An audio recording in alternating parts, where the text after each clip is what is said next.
Welcome to a documentary experience defined by absolute transparency.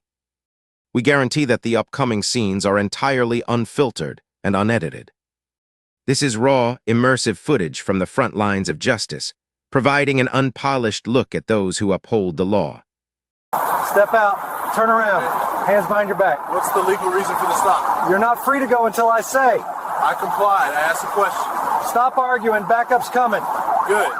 I want it on record that you never stated cause. The highway was nearly empty, a long stretch of asphalt cutting through darkness with only scattered streetlights breaking the night. Wind rushed past open fields. Tires hummed steadily. It was the kind of road where stops felt personal because there was no one else to watch. A black man drove alone in a gray sedan. Hands relaxed on the wheel, speed steady. The dashboard clock glowed just after 11. He had driven this route more times than he could count. Routine, familiar, quiet. Red and blue lights flared suddenly in his mirrors. He slowed immediately and signaled, pulling onto the shoulder with practiced ease. Gravel crunched under tires. The engine idled low. He rolled the window down before the cruiser even stopped behind him. A young officer stepped out, fast boots, hitting pavement, hard flashlight already up. The beam cut straight through the open window, too close, too bright. License and registration, now. The driver stayed still, hands visible on the wheel. Good evening, officer. May I ask the reason for the stop? The officer did not answer. He leaned in instead, scanning the interior, the back seat, the trunk line. His light lingered on the driver's face longer than necessary. I said license and registration. The driver nodded once. He reached slowly for his wallet, narrating the movement without being asked. Then for the glove compartment. He handed both items out calmly. The officer glanced at them without really looking. Where are you coming from? From a meeting. What kind of meeting? Work-related. The officer's jaw tightened. Step out of the vehicle. The driver paused just long enough to be deliberate. On what grounds, officer? Because I told you to. Passing headlights slowed as cars drifted by, drivers turning their heads to look. The officer stepped closer, hand hovering near his belt. Sir, the driver said evenly, am I being detained or am I free to go? The question landed heavy in the open air. The officer straightened, voice rising. You're not free to go until I say you are. Step out of the car now. The driver complied. He opened the door carefully and stepped onto the shoulder, closing it behind him. He stood with his hands visible, posture calm, eyes forward. The wind tugged lightly at his jacket. Turn around, the officer said. Why? Officer safety. The driver did not argue. He turned, slowly facing the road cars, passing a few feet away. The flashlight swept over him again, searching for something that was not there. You seem nervous, the officer said. I am standing on the side of a highway at night, the driver replied calmly. That answer did not help. The officer keyed his radio. I'm going to need backup. The static hissed back an acknowledgement. The officer took a step closer, crowding space that did not need to be crowded. What had begun as a routine stop had already shifted into something else. A test of authority on an empty road under flashing lights with no witnesses except the dark and the passing cars. The driver stood still, breathing steady, knowing from experience that moments like this could tilt fast in the wrong direction. Down the highway, another set of headlights appeared, growing brighter as a second cruiser approached. The night was about to change. The stop made sense only if you did not know who the man on the shoulder really was. To the rookie officer, he was just another driver on a dark road, another moment to assert control. To the state police command structure, he was a name printed at the top of memos, a voice that carried across districts, a standard others were measured against. Marcus Hale had joined the state police more than 25 years earlier, back when senior officers taught recruits that restraint was not weakness, and silence was often the smartest move. He had worked patrol investigations, internal reviews. He had written disciplinary findings late at night and signed termination papers early in the morning. He knew how patterns formed, how small decisions turned into big failures. He rose through the ranks without shortcuts. Sergeant, lieutenant, captain, each promotion came after years of watching others mishandle power. He learned that the most dangerous officers were not the violent ones at first glance, but the insecure ones, the ones who mistook obedience for respect. As a commander, Hale oversaw training and field operations across multiple regions. He reviewed body camera footage weekly. He recognized escalation before it reached headlines. He had ended careers for less than what was happening to him now. Off-duty, he stayed invisible. No marked vehicle, no uniform, no announcements. He believed authority should work even when no one knew who you were. especially then. That night, he was returning from a closed-door briefing on use of force complaints and rookie supervision. Irony did not escape him. He had listened to supervisors argue that new officers needed time to grow into judgment. He had countered that time without correction-created entitlement. The rookie who stopped him represented that exact gap. Fresh out of the academy, evaluations praising confidence and command presence. Notes about tone flagged but deferred. No serious consequences yet, just potential. Standing on the shoulder, Hale felt the familiar imbalance. A young officer performing authority instead of applying it. Commands issued without explanation. Space invaded without cause. Backup requested not for safety, but for reinforcement. He did not identify himself. Not because he feared the interaction, but because he understood its value. This was how the system treated someone it believed was ordinary. This was the version that mattered. The wind carried the sound of the approaching cruiser closer now. Hale kept his hands visible, posture neutral, eyes forward. He had taught hundreds of officers how to handle stops exactly like this. He knew what should happen next. What he did not know yet was whether the officer arriving as backup would recognize the signs of a stop that had already gone wrong. The answer to that would determine how this night ended. The rookie officer did not wait for backup to arrive before escalating further. He paced once around Marcus Hale, flashlight cutting across his back, his shoulders, his hands, as if motion itself justified suspicion. "Why are you really out here this late?" he asked. "I answered that already," Hale replied calmly. "I don't like your attitude." Hale said nothing. Silence, he knew, often provoked insecurity faster than words. The officer stepped closer, closing space until passing cars felt uncomfortably near. "Keep your hands where I can see them." "They are." The radio on the officer's shoulder crackled. "Back up en route."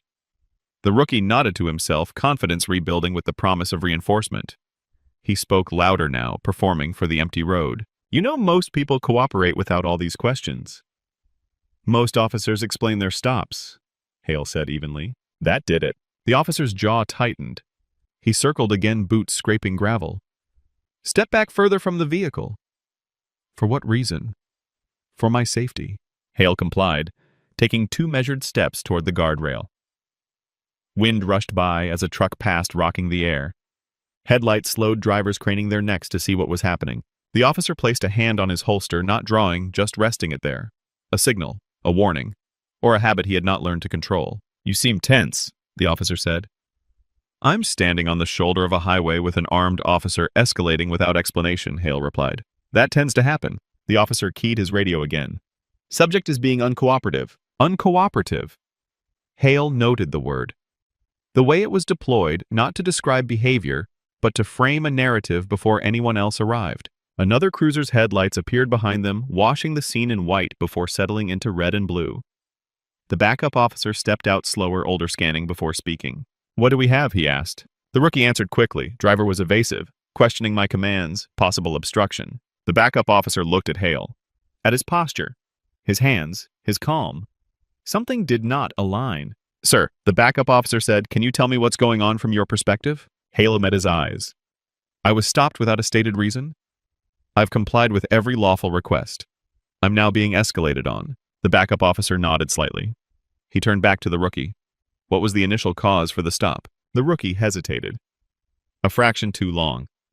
He shifted his weight. "I observed suspicious behavior." The backup officer waited. Suspicious how? The silence stretched. Passing cars slowed even more now. Phones appeared in windows. The night had gained witnesses. Hale stood quietly between them, letting the exchange unfold.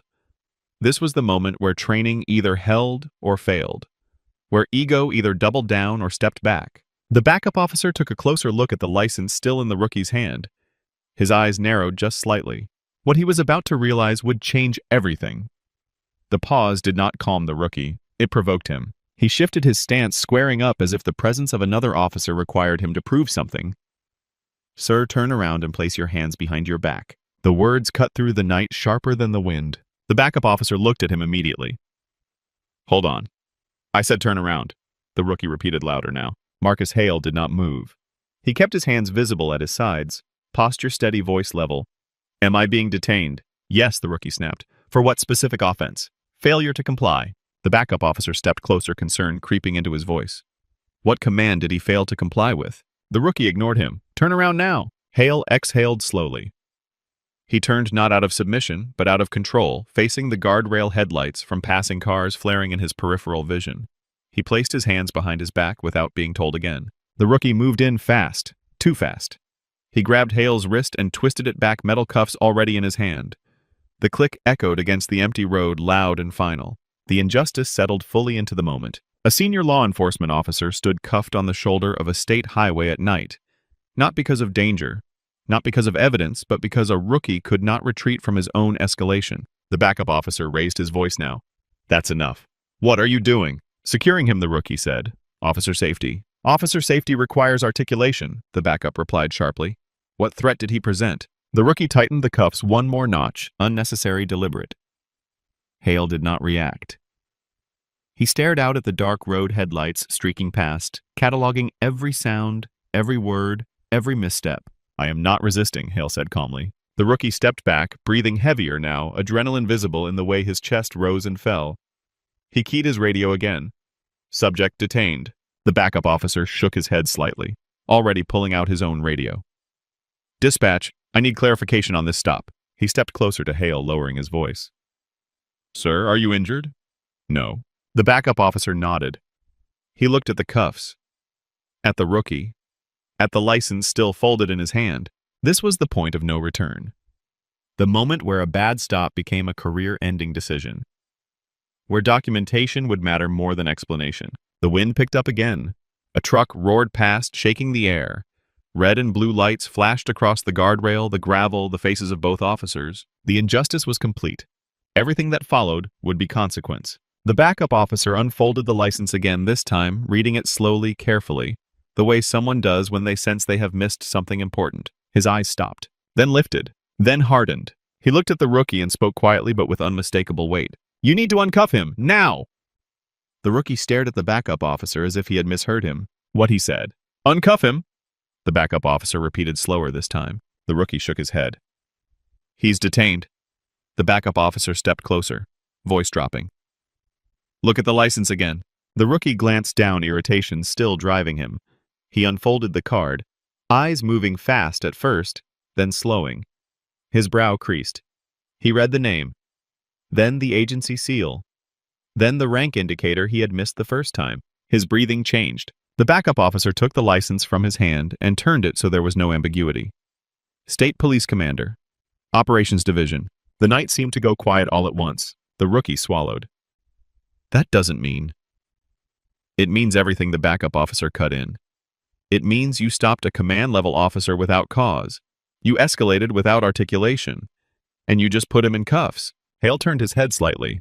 His voice stayed even. "You can remove them now." The rookie hesitated, frozen between disbelief and fear. Authority, the kind he thought he had, was gone.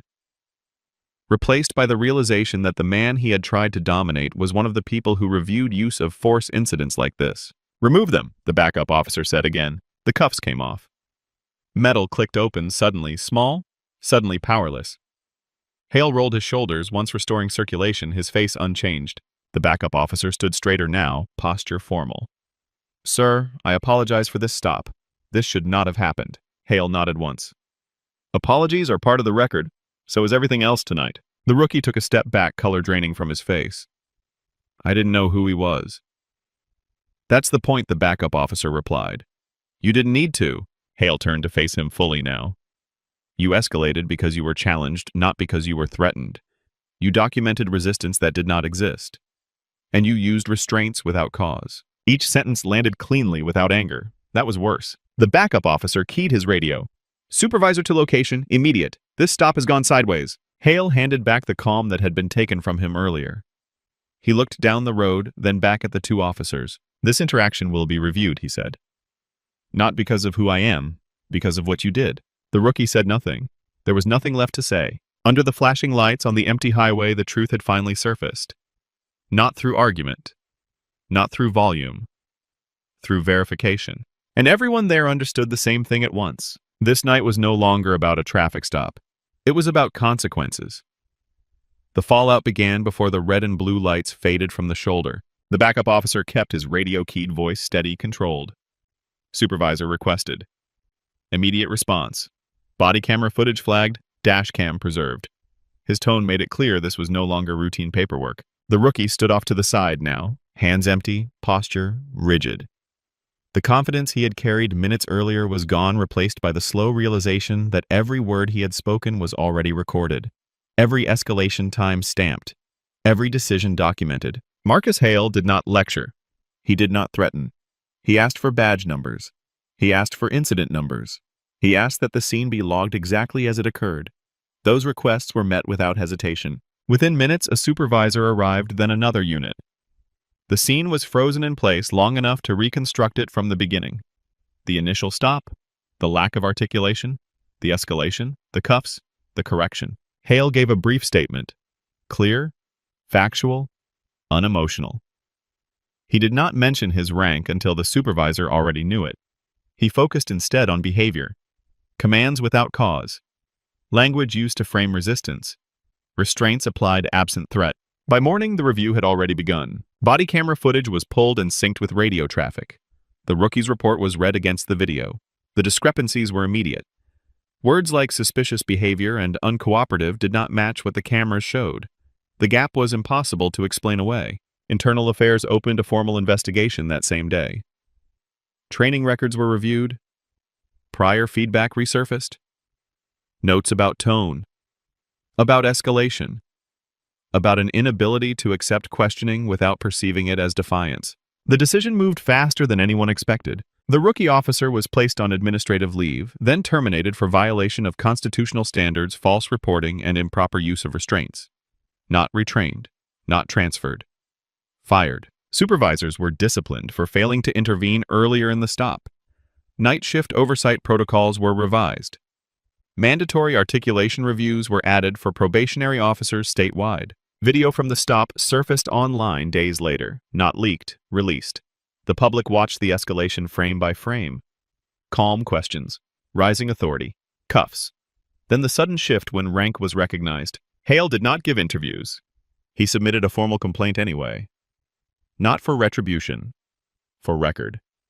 A civil action followed and was resolved with mandatory reforms attached. Justice did not arrive as spectacle.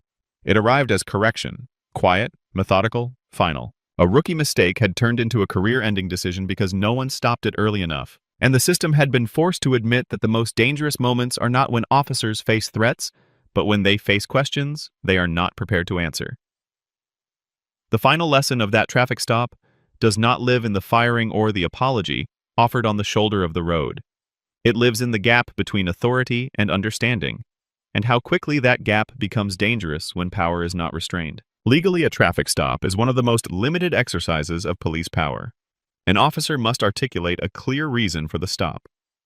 Commands must be tied to safety or law. Detention requires more than discomfort with questions.